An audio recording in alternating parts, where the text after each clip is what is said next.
তোমরা দেখেই বুঝতে পারছো যে একটা বিয়ে বাড়িতে আমরা পৌঁছে গেছি। ওই যে ছেলে বউয়ের সঙ্গে সবাই একটু ছবি তুলে নিচ্ছে। আমার ছেলে আছে, শ্বশুরমশাই আছে, ভাগ্নি আছে।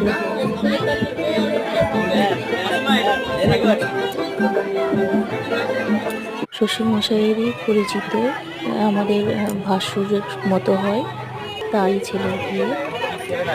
ওখান থেকে দেখা করে একটু কফি পকোড়া খেয়ে নিলাম। তারপর চলে আসলাম ফুচকা খেতে।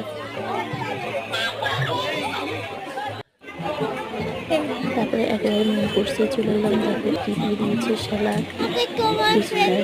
ফুচকাটা খুব সুন্দর ছিল। তার সঙ্গে দিয়ে দিয়েছে পোলাও আর চিকেন ভেজা। তারপরে কিছু মাছ, আমি মাছটা স্কিপ করে গেছি। একেবারে মাংস, মাটন, চাটনি, স্যান্ডউইচ, মিষ্টি।